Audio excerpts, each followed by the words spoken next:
Assalamualaikum warahmatullahi wabarakatuh. Untuk memenuhi tugas mata kuliah parasitologi kali ini, saya akan mempresentasikan tentang nematoda.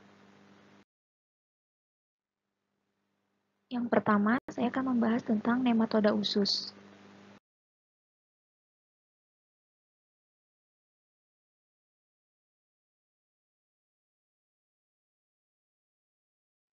Ciri umum yang dimiliki yang pertama, simetris bilateral, memiliki rongga tubuh, dan tertutup oleh kutikulum.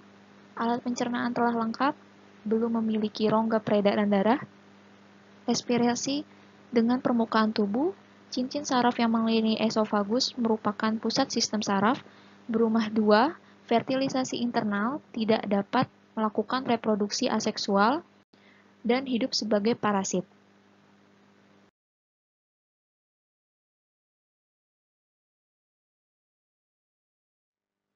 Berikut adalah spesies dari nematoda usus. Yang pertama ada Ascaris lumbricoides, kemudian ada Strongyloides stercoralis, ada Encyclostoma duodenale, ada Necator americanus, Enterobius vermicularis, dan Trichinella spiralis.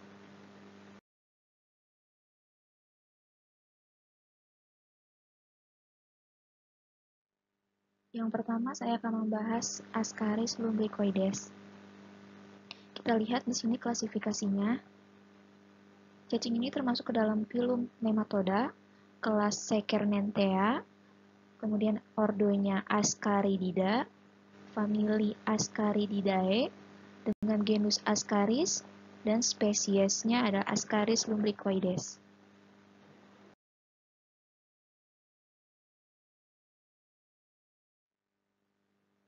Morfologi pada cacing Ascaris lumbricoides. Pada cacing betina dewasa mempunyai bentuk tubuh posterior membulat, berwarna putih kemerahan, dan mempunyai ekor lurus tidak melengkung, dengan panjang tubuh 22-35 cm dan lebar 3-6 mm. Kemudian pada cacing jantan dewasa mempunyai ukuran yang lebih kecil, dengan panjang 12-13 cm dan lebar 2-4 mm. Memiliki warna yang sama dengan cacing betina, tetapi mempunyai ekor yang melengkung ke arah ventral. Kepala mempunyai 3 bibir dan pada ujung anterior bagian depan, dan mempunyai gigi kecil pada pinggirnya. Bibirnya dapat ditutup atau dipanjangkan untuk memasukkan makanan. Berikut adalah siklus hidup dari Ascaris lumbricoides. Di sini kita lihat, infeksi ini terjadi dengan masuknya telur cacing yang infektif ke dalam mulut melalui makanan atau minuman yang tercemar tanah yang mengandung tinja penderita askariasis. Kemudian di dalam usus halus, bagian atas dinding telur akan pecah sehingga larva dapat keluar. Untuk selanjutnya, menembus dinding usus halus dan memasuki vena porta hati.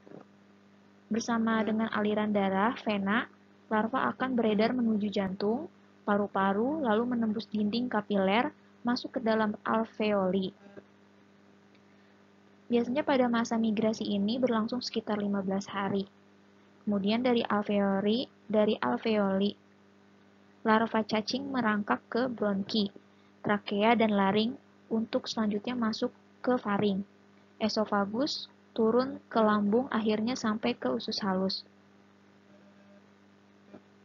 Sesudah berganti kulit, larva cacing ini akan tumbuh menjadi cacing dewasa. Sirkulasi dan migrasi larva cacing dalam darah tersebut disebut lung migration. Pada 2 bulan sejak infeksi ini, atau masuknya telur infektif per oral, terjadi seekor cacing betina mulai mampu bertelur yang jumlah produksi telurnya dapat mencapai 200.000 butir per hari.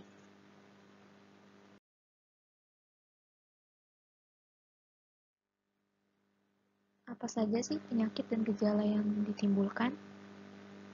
Penyakit ini disebut askariasis, dengan keluhan yang sering dirasakan oleh penderita seperti sakit perut, demam, mual, muntah, dan kurang nafsu makan. Menurut Harold Brown, pernah dilaporkan adanya penyakit yang disebabkan adanya Ascaris lumbricoides.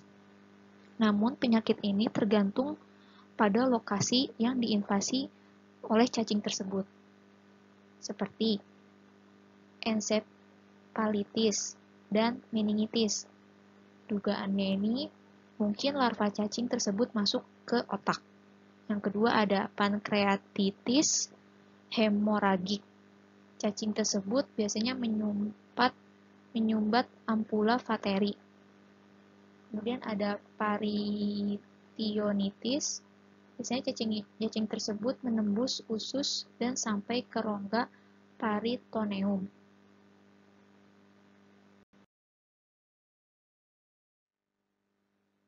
Yang kedua ada Strongyloides tercoralis dengan klasifikasi filum Nematoda, kelas Secernentea dengan ordo Strongylida, famili Strongyloididae, genusnya Strongyloides, spesiesnya Strongyloides tercoralis. Morfologi yang dimiliki, pada cacing betina ukurannya lebih kecil, tubuhnya langsing seperti benang, dan ukuran yang dimiliki kira-kira 2 mm dengan kedua ujungnya runcing. Sedangkan pada cacing jantan, ukurannya lebih besar dibandingkan dengan cacing betina. Untuk saluran pencernaan terdiri dari kapsul bukal kecil, esofagus panjang,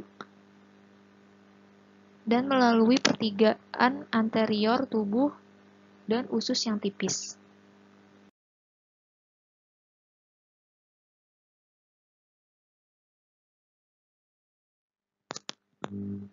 Siklus hidup pada Strongyloides tercoralis mempunyai 3 macam.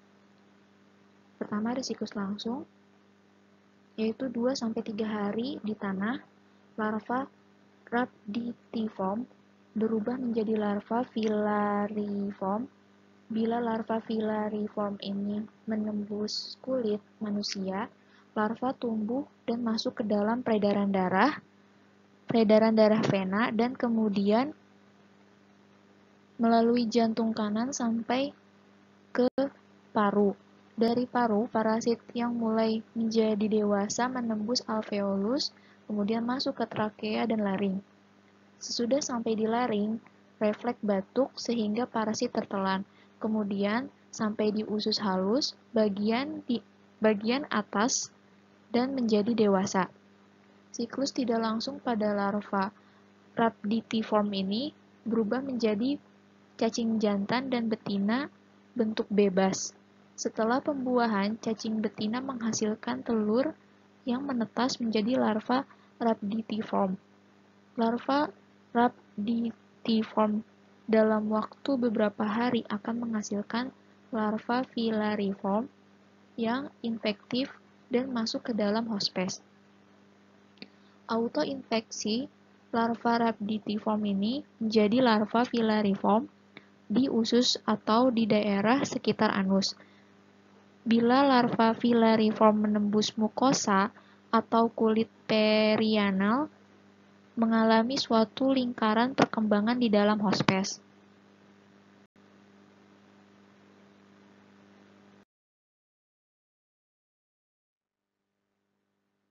Penyakit dan gejala yang ditimbulkan. Yang pertama, penderita akan mengeluh karena serangan diare yang berkala dan sembelit. Kemudian berkurangnya berat badan, perasaan mual, muntah-muntah, demam, dan batuk-batuk. Rasa nyeri di atas hati yang menyatakan adanya radang hati. Yang ketiga, ada Ankylostoma duodenale. Kita lihat klasifikasinya, termasuk ke dalam filum Nematoda, kelas Secernentea, ordo Strongylida, famili Encyclostomatidae dengan genus Encyclostoma dan spesiesnya adalah Encyclostoma duodenale.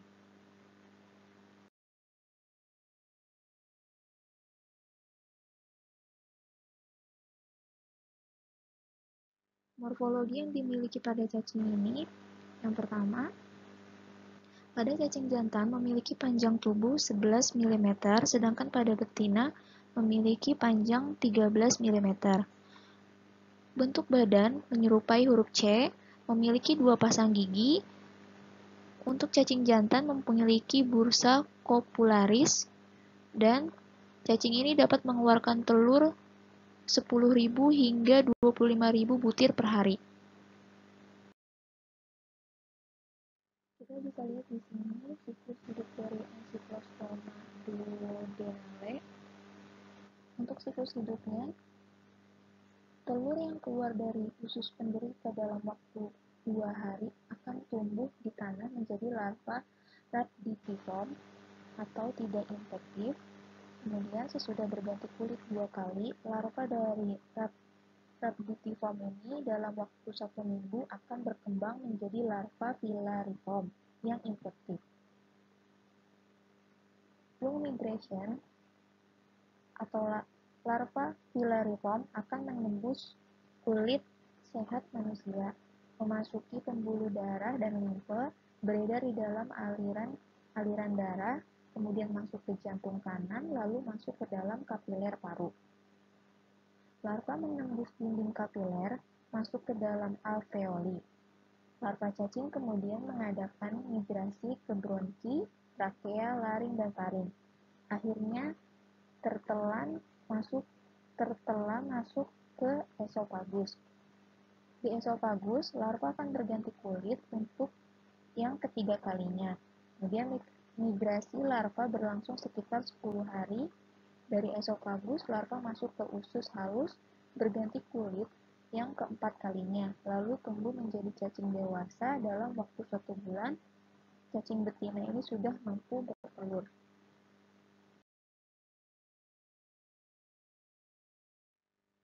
Penyakit serta gejala yang ditimbulkan. Penyakit yang ditimbulkan oleh Encyclostoma duodenale ini dinamakan penyakit ankylostomiasis yang dapat menimbulkan penyakit anemia dan kekurangan gizi. Untuk gejalanya tersendiri biasanya akan menimbulkan pusing karena kekurangan darah atau bisa terjadi pendarahan. Yang keempat, Necator americanus dengan klasifikasi Phylum Nematoda, kelas Secernentea, ordo Strongylida, familinya Uncinaridae dengan genus Encyclostoma dan spesies Necator americanus.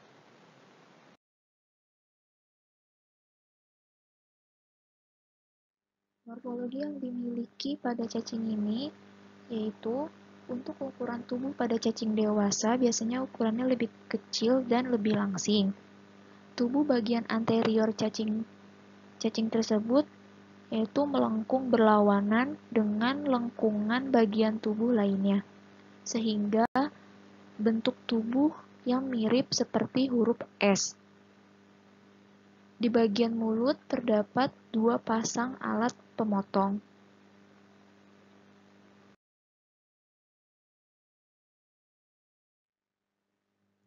Siklus hidup pada cacing ini dapat kita lihat. Yang pertama, telur keluar bersama feses yang merupakan telur tidak infektif, biasanya berisi blastomer. Pada tanah yang teduh, gembur, berpasir, dan hangat, memudahkan untuk pertumbuhan telur. Biasanya telur menetas dalam 1-2 hari dalam bentuk rhabditiform larva. Setelah waktu kurang lebih 5-10 hari, tumbuh menjadi larva filariform yang merupakan bentuk infektif. Bentuk dari larva filariform ini dapat dikenal dari buccal cavity yang menutup. Bila selama periode infektif terjadi kontak dengan kulit manusia, maka filariform larva akan menembus kulit dan masuk ke jaringan, kemudian memasuki peredaran darah dan pembuluh limfe. Dengan mengikuti peredaran darah vena sampai ke jantung kanan, masuk ke paru-paru lewat arteri pulmonalis, kemudian masuk ke kapiler karena ukuran larva ini lebih besar, hingga pada akhirnya kapiler ini pecah, kemudian bermigrasi menuju alveoli, bronkus, laring, faring, dan akhirnya ikut tertelan masuk ke dalam usus. Dan setelah di usus halus, larva akan melepaskan kulitnya, lalu melekatkan diri pada mukosa usus, tumbuh sampai menjadi dewasa. Waktu yang dibutuhkan infeksi melalui kulit sampai cacing dewasa betina biasanya menghasilkan telur kurang lebih 5 minggu. Infeksi juga bisa melalui mulut apabila manusia tanpa sengaja menelan filariform larva langsung ke usus dan tumbuh menjadi dewasa tanpa melalui long migration.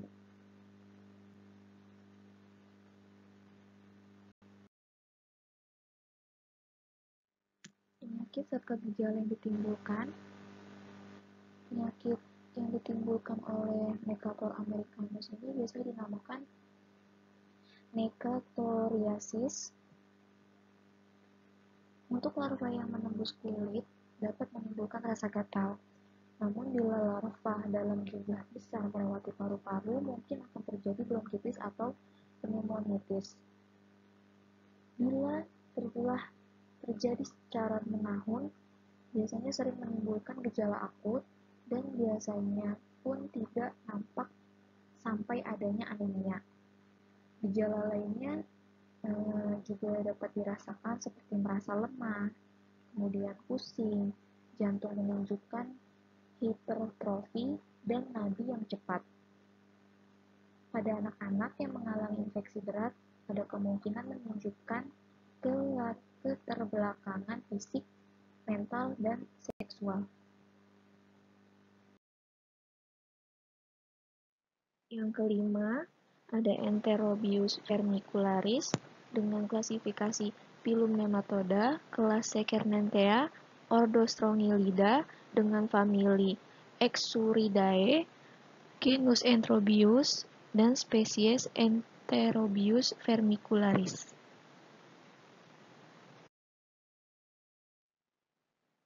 Morfologi yang dimiliki pada cacing ini yang pertama, yaitu mulut yang dikelilingi dengan 3 bibir dan tidak adanya kapsul bukal.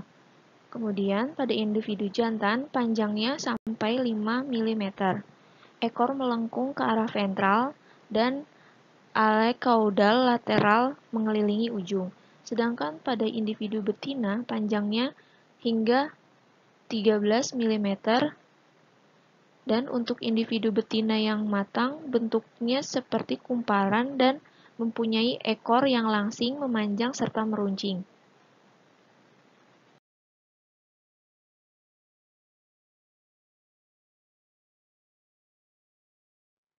Siklus hidup yang dimiliki cacing ini dapat kita lihat.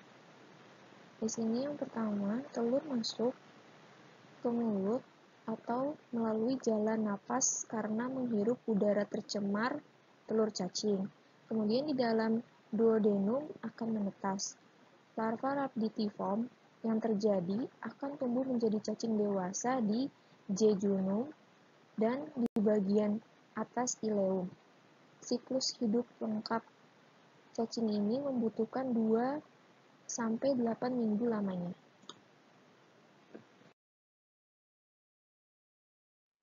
Penyakit dan gejala yang ditimbulkan. Penyakitnya ini disebut enterobiasis atau oxyuriasis. Penyakit ini umumnya tidak berbahaya. Apa saja gejalanya? Gejala yang terjadi pada penderita adalah iritasi di antara anus, perineum, daun vagina. Akibatnya penderita akan terganggu tidurnya, kemudian tubuhnya yang merasa lemah, nafsu makan berkurang, dan terjadinya penurunan berat badan. Yang keenam ada Trichinella spiralis dengan klasifikasi Phylum Nematoda, kelas Adenophorea. Kemudian untuk ordonya ada Trichinellida dengan famili Trichinellidae dan genus Trichinella dengan spesies Trichinella spiralis.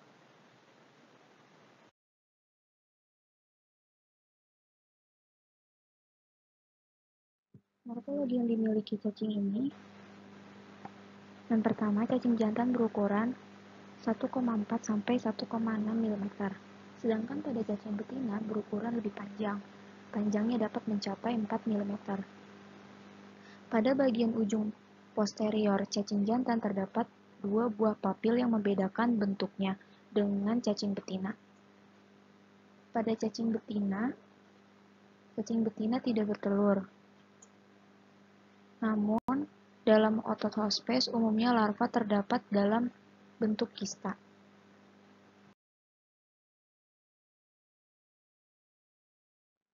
Berikut adalah siklus hidup dari cacing Trichinella spiralis. Kita dapat lihat pada tikus hutan misalnya, hanya dibutuhkan satu jenis hospes, yaitu tikus. Oleh karena adanya sifat kanibalis pada tikus. Lalu, pada manusia, babi dan tikus merupakan hospes definitif cacing ini. Namun, cacing Trichinella spiralis juga dapat hidup dalam tubuh anjing, kucing, dan beruang. Pada keadaan alami, siklus hidup cacing ini dapat berlangsung di antara kelompok tikus yang kanibalis. Hewan seperti babi terinfeksi akibat makan sampah yang mengandung daging tikus mati. Untuk manusia, terinfeksi cacing ini karena makan daging babi mentah atau kurang matang yang mengandung kista larva cacing. Di dalam usus halus, dinding kista pecah dan larva akan terlepas. Larva segera memasuki mukosa usus dan dalam waktu 2 hari berkembang menjadi cacing dewasa. Pada cacing betina dapat melahirkan sampai 1.500 larva yang dilepaskan dalam mukosa usus. Larva ini akan memasuki aliran darah dan limfe, menyebar ke berbagai organ dan bagian tubuh lainnya, terutama ke otot-otot gerak, misalnya seperti otot lidah, diafragma, mata, laring, otot bisep, otot perut, deltoid, dan otot gastrocnemius. Penyebaran terbanyak terutama terjadi pada otot yang miskin glikogen. Kemudian, larva membentuk kista di daerah tersebut dan tetap infektif dalam waktu lama. Pada bulan ke-6 sampai bulan ke-9 dapat terjadi perkapuran dari kista.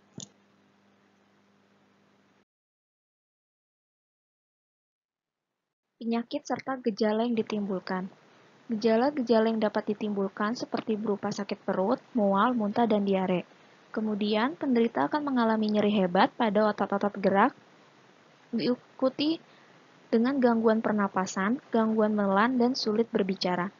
Selain itu, dapat terjadi perbesaran kelenjar-kelenjar limfe, edema sekitar mata, hidung, dan tangan.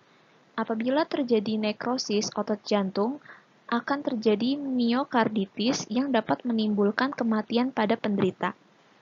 Penderita dapat juga mengalami radang otak dan radang selaput otak atau biasa disebut dengan meningitis. Tuli, gangguan mata, gejala-gejala neurotoksik, misalnya seperti neuritis, halusinasi, delirium, disorientasi, atau mengalami komplikasi berupa pneumonia, peritonitis, dan nefritis.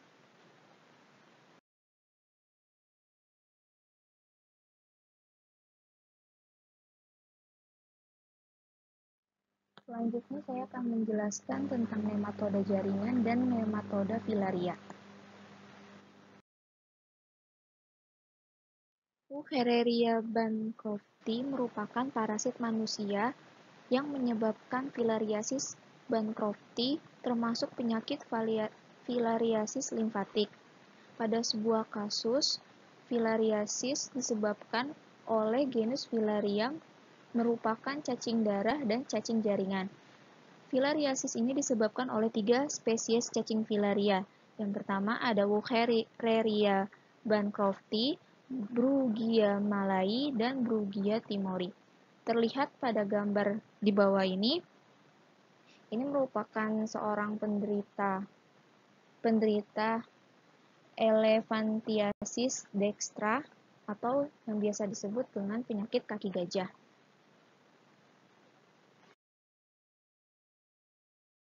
Morfologi yang dimiliki cacing ini, yang pertama, cacing jantan dan betina hidup di saluran kelenjar limfe bentuk seperti benang dan berwarna putih susu. Pada cacing betina biasanya mengeluarkan mikrofilaria bersarung. Terlihat pada gambar di samping, ini adalah gambar dari mikrofilaria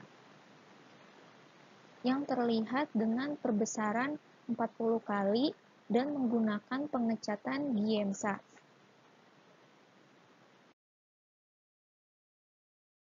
Kita lihat ini merupakan siklus hidup dari nematoda tersebut. Di sini pada cacing dewasa jantan dan betina hidup di saluran dan kelenjar limfe. Pada cacing betina mengeluarkan mikrofilaria bersarung.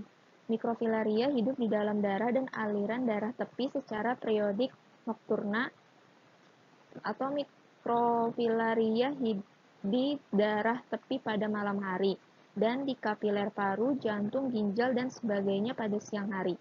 Di kota, parasit ditularkan melalui nyamuk Culex queefasciatus. Di desa, vektornya adalah nyamuk Anopheles dan Aedes. Masa pertumbuhan dalam nyamuk 2 minggu, pada manusia 7 bulan. Kemudian mikrofilaria terhisap nyamuk bersarang di antara otot toraks. Larva aktif migrasi ke abdomen, kepala, lalu alat tusuk nyamuk. Bila nyamuk mengandung larva stadium 3 atau infektif menggigit manusia, larva masuk ke tubuh hospes, bersarang di limfe, kemudian larva akan ganti kulit sebanyak 2 kali.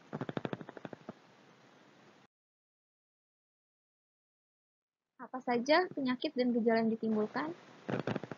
Mikrofilaria menyebabkan okult filariasis.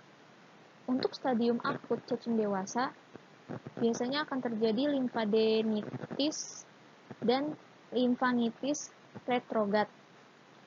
Namun, sebagian penderita dengan limfanitis akut dan demam filaria akan berkembang menjadi limfedema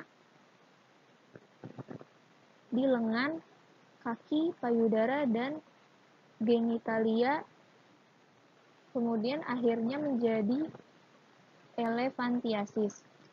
Selama proses peradangan atau inflamasi, kulit menjadi doughy dan berbintik atau piting, edema. Apabila reaksi inflamasi berlanjut, daerah atau area ini menjadi keras dan bintik menghilang. Jaringan subkutan yang diikuti hilangnya kelenturan atau elastisitas pada kulit.